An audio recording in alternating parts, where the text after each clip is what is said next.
Introduction to IKE Protocol Evolution. Welcome to the channel. Please consider subscribing. I produce videos daily covering a wide variety of cloud topics with focus on networking. Also, hit the bell icon to get notified of new videos. Today, we're diving deep into a critical decision that every network engineer faces when setting up VPN connections. Should you use IKEv1 or IKEv2? If you're still using IKEv1, I'm going to show you exactly why it's time to upgrade to IKEv2. The Internet Key Exchange, or IKE, is the protocol that establishes the security associations needed for IPsec VPN connections. Think of it as the bouncer at an exclusive club. It checks credentials, negotiates the terms of entry, and makes sure both parties can communicate securely. IKEv1 was introduced back in 1998, and it served us well for many years. But technology evolves, and in 2005, IKEv2 was released to address the limitations and inefficiencies of its predecessor. Despite being almost 2 decades old, many organizations still cling to IKEv1, often out of habit or fear of change. In this presentation, I'll walk you through the technical advantages of IKE version 2, show you real-world scenarios where it outperforms IKE version 1, and demonstrate why making the switch isn't just recommended, it's essential for modern networking. Understanding the IKE negotiation process. Let me walk you through one of the most fundamental differences between IKEv1 and IKEv2, the negotiation process. This is where you will really see why IKEv2 is superior. IKE version 1 uses a two-phase approach that, frankly, is overly complex. In phase 1, you establish the IKE security association, which can be done in either main mode, 6 messages, or aggressive mode, 3 messages. Then in phase 2, you establish the IPsec security association using quick mode, which requires another 3 messages. That's a minimum of 6 messages just to establish a connection, and up to 9 messages if you're using main mode. Now, here is where IKE version 2 shines. It consolidates this entire process into a single, elegant exchange. The initial IKE-SAINIT exchange handles what phase 1 did in IKE version 1. And the IKE-AUTH exchange completes what phase 2 did in IKE version 1. Just 4 messages total, that is it. But it's not just about fewer messages. IKEv2's streamlined approach means faster connection establishment, lower latency, and reduced bandwidth consumption. In my experience deploying VPNs for enterprise clients, I've seen connection setup times reduced by up to 50% when switching from IKEv1 to IKEv2. The diagram on this slide shows the actual message flow for both protocols. Notice how IKEv1's multiple phases create complexity and potential points of failure, while IKEv2's linear flow is clean and efficient. This isn't just academic. In real-world scenarios with packet loss or high latency, IKEv2's simplified negotiation is far more reliable. NAT traversal and mobility support. Now let's talk about a game changer for modern networks, NAT traversal and mobility support. This is where IKEv2 really leaves IKEv1 in the dust. In today's world, we are dealing with mobile users, home offices, and coffee shop connections. Basically, people are working from everywhere. Most of these connections are behind NAT devices, and this is where IKEv1 shows its age. IKEv1 NAT traversal was an afterthought, bolted on through RFC 3947 and 3948. It works, but it is clunky and often requires manual configuration. IKEv2, on the other hand, was designed with NAT traversal built into its core. It automatically detects NAT devices and switches to UDP port 4500 encapsulation without any manual intervention. The protocol handles NAT keep-alives elegantly, maintaining connections even through the most aggressive NAT timeouts. But here's the real killer feature. MoByte. IKEv2 mobility and multi-homing.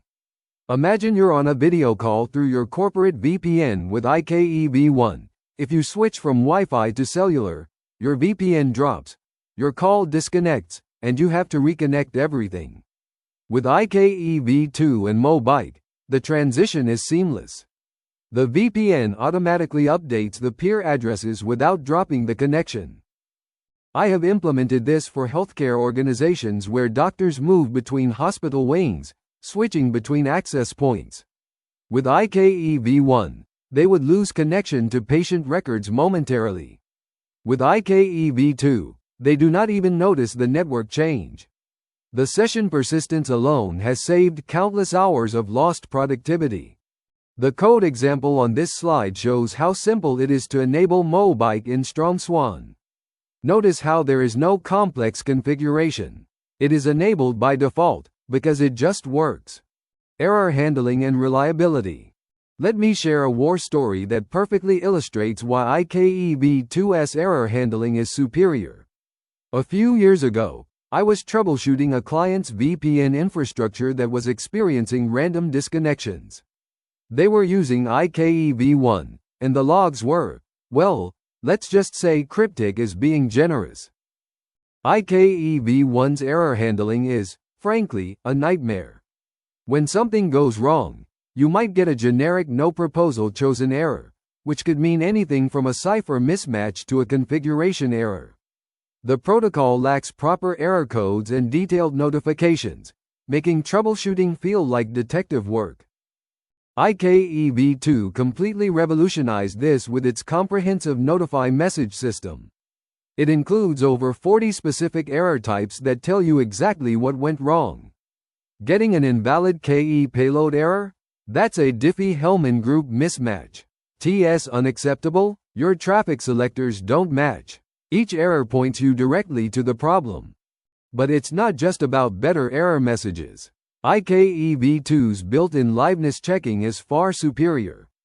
Dead peer detection (DPD) in IKEv1 was optional and often implemented differently by vendors. IKEv2 makes it mandatory and standardized. The protocol can detect dead peers quickly and either attempt recovery or cleanly tear down the connection. The reliability improvements are dramatic. In one deployment for a financial services firm, switching from IKEv1 to IKEv2 reduced unexplained connection drops by over 90%. The built-in acknowledgement system and request/response pairing means that IKEv2 always knows the state of the connection. No more zombie SAYS.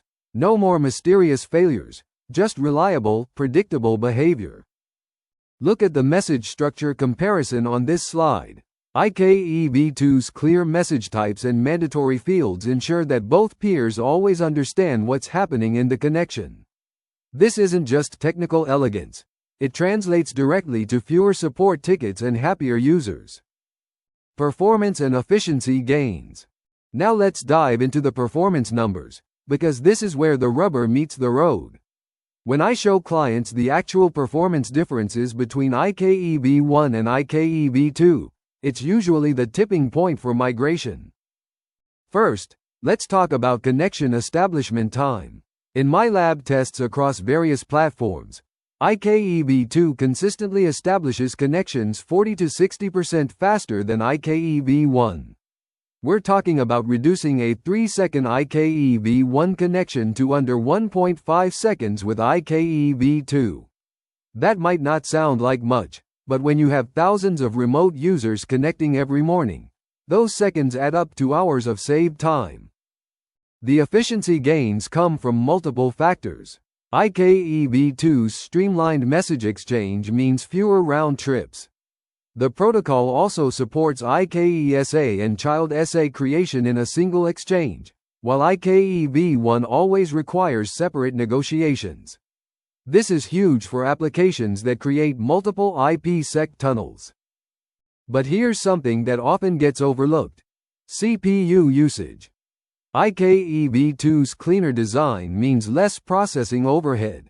In a recent deployment for a cloud service provider, We saw VPN gateway CPU usage drop by 25% after migrating to IKEv2, with the same number of concurrent connections.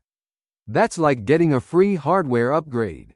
The table on this slide shows real benchmark data from production environments. Notice the dramatic improvements in high latency scenarios. IKEv2's reduced message count really shines when you are dealing with satellite links or intercontinental connections. One client with offices in remote locations saw their branch office VPN setup time drop from 15 seconds to 4 seconds. Memory usage is another win. IKEv2's state machine is simpler, requiring less memory per SA. This means your VPN gateways can handle more concurrent connections with the same hardware. I've seen organizations double their VPN capacity just by switching protocols. Security enhancements in IKEv2. Security is paramount when we are talking about VPN protocols, and this is another area where IKEv2 demonstrates clear superiority. Let me walk you through the security enhancements that make IKEv2 not just better, but essential for modern threat landscapes. First, let's address the elephant in the room: cryptographic agility.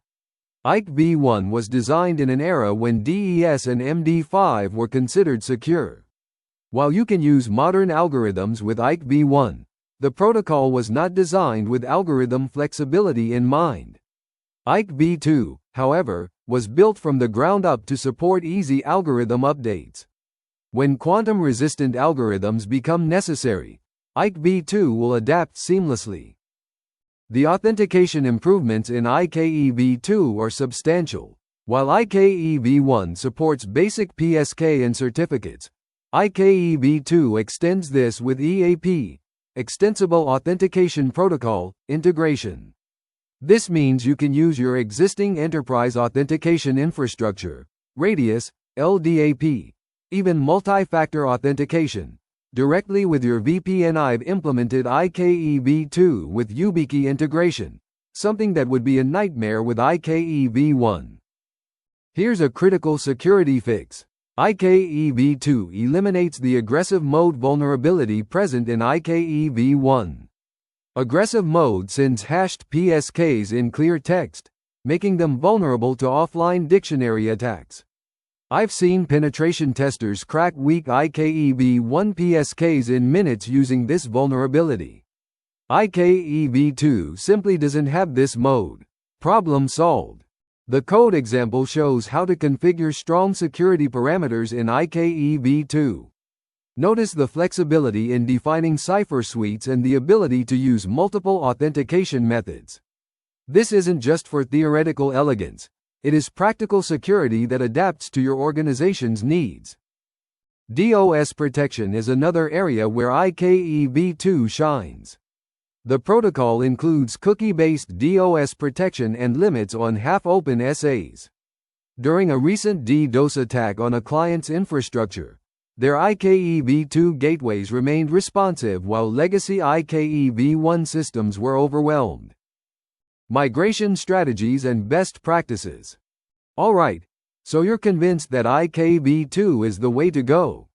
But how do you actually migrate from IKEv1 without disrupting your entire organization? I've overseen dozens of these migrations, and I'm going to share the strategies that actually work. First principle: never do a big bang migration. I've seen organizations try to switch everything over a weekend, and it always ends in tears. Instead, use a phased approach. Start with a pilot group, maybe your IT department or a small branch office. Run both IKEv1 and IKEv2 in parallel during the transition.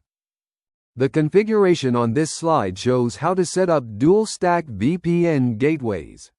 Most modern VPN appliances and software support running both protocols simultaneously. Your strong Swan, FortiGate, ASA, or Palo Alto can handle both IKEv1 and IKEv2 connections to the same gateway. This gives you a safety net. Client migration is usually the trickiest part. For Windows 10/11 and Mac OS, IKEv2 support is built in and is actually easier to configure than IKEv1. For mobile devices, both iOS and Android have excellent IKEv2 support. The challenge is usually with legacy systems or embedded devices that might only support IKEv1. Here's a pro tip. Use this migration as an opportunity to clean house.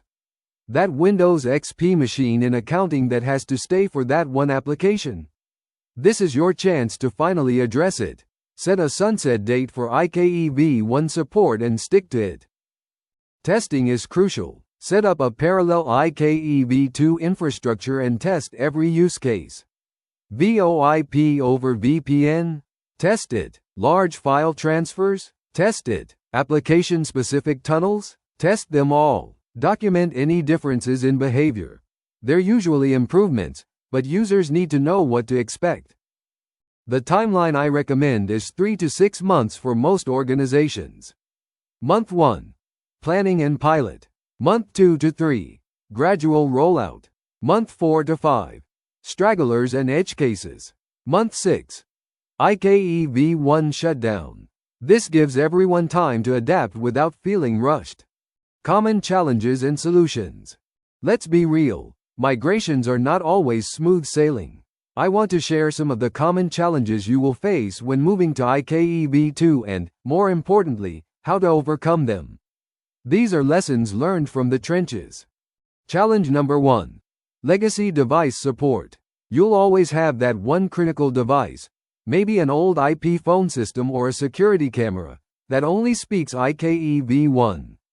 The solution? Set up a dedicated IKEv1 gateway for legacy devices. Isolate them in their own network segment and maintain strict access controls.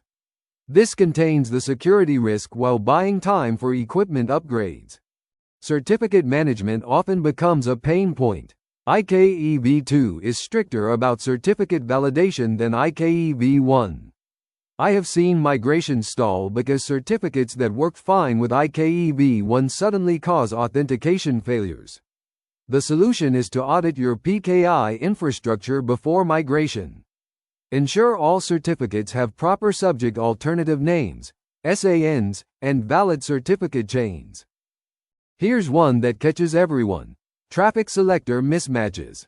IKEv2 is more precise about traffic selectors than IKEv1. Your permit any configurations might not work as expected. You'll need to explicitly define traffic selectors, which is actually a security improvement in disguise. MTU and fragmentation issues are more common with IKEv2, especially with ESP and UDP encapsulation for NAT traversal. The solution involves properly setting MTU values and enabling path MTU discovery. The configuration example shows the correct settings for avoiding fragmentation issues. User training is often underestimated. Even though IKEv2 connections are more reliable, users notice any change. Create simple, visual guides showing the new connection process. Emphasize the benefits they will experience. Faster connections, no drops when switching networks, better performance. Finally, monitoring and logging changes between protocols. IKEv2 logs are actually more informative, but your existing parsing scripts might break. Update your monitoring tools and train your support staff on the new log formats. This investment pays off quickly in reduced troubleshooting time. Real-world success stories. Let me share some real success stories from IKEv2 migrations that demonstrate the tangible benefits. These are not theoretical improvements. These are actual results from organizations that made the switch. First story. A healthcare network with 15 hospitals and 500 remote clinics. They were suffering from constant VPN drops when doctors moved between areas of the hospital. Patient care was being impacted as electronic health records would become inaccessible during transitions. After migrating to IKEv2 with MOBIKE, connection drops decreased by 95%. Doctors could now move freely without losing access to critical systems. The IT director told me it was the single most impactful infrastructure change they had made in years. Second case. a financial services firm with 3,000 remote workers across 40 countries.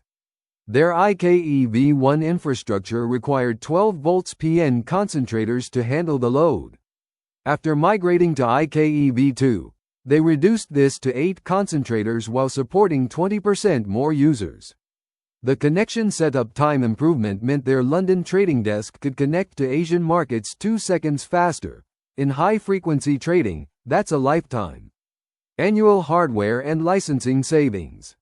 Here's my favorite. A software development company with developers working from coffee shops, co-working spaces, and home offices. Their IKE version 1 setup meant developers lost all SSH sessions whenever they switched networks. Post IKE version 2, Mobike kept sessions alive through network changes. Developer productivity increased measurably. Commit frequency went up 15% simply because developers weren't constantly reconnecting and losing their flow state. The graphs on this slide show the before and after metrics from these deployments. Notice the dramatic improvements in connection reliability and user satisfaction scores. The cost savings from reduced support tickets alone justified the migration effort in most cases. One unexpected benefit several organizations reported: improved security posture. The easier certificate management and EAP integration in IKEv2 allowed them to implement stronger authentication policies they'd been putting off with IKEv1. Conclusion and call to action. We've covered a lot of ground today, and I hope I've made the case crystal clear. IKEv2 isn't just an incremental improvement over IKEv1, it's a fundamental leap forward in VPN technology. Let's recap the key advantages. IKEv2 gives you faster connection establishment, built-in NAT traversal, seamless mobility with Mobike, superior error handling, better performance, enhanced security, and simplified configuration. These aren't just bullet points on a feature list. They translate directly to improved user experience, reduced support costs, and better security posture. If you're still running IKEv1, you're not just using old technology. You're actively handicapping your organization. Your mobile users are suffering through connection drops. Your support team is wasting time troubleshooting cryptic errors. Your infrastructure is working harder than it needs to.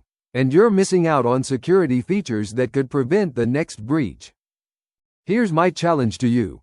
Start your IKEv2 migration planning this week. Even if you just set up a proof of concept with a few test users, you will immediately see the benefits. Use the migration strategies we discussed. Learn from the challenges others have faced. Join the modern VPN era. The future of networking is mobile, dynamic, and cloud-based. IKEv1 was designed for static, predictable networks that no longer exist. IKEv2 was built for the world we actually work in. The question isn't whether you should migrate to IKEv2. It's how quickly you can get there. Remember, every day you delay is another day of dropped connections, security vulnerabilities, and missed opportunities. Your users deserve better. Your infrastructure deserves better. Make the switch to IKEv2. Thank you for your attendance. Please consider subscribing to the channel.